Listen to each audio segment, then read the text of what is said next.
Have you ever wondered if it is possible to use love and logic together while parenting?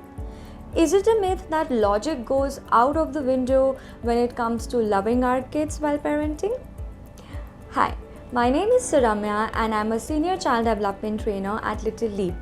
Today I'm here to shed light upon how we can use logic while loving our kids.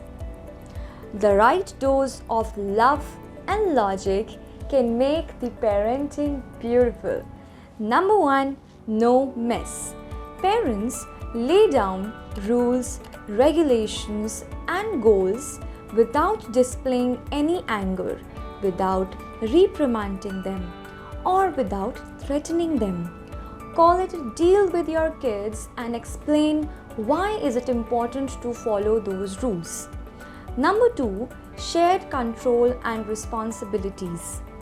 Parents, make sure that you are allowing your child to make their own decisions and being independent.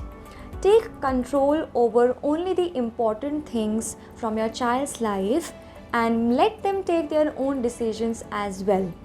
The child, unaware of this, enjoy shared control and responsibilities with you. For more such tips and tricks, stay tuned for our next video and don't forget to like and subscribe to our channel.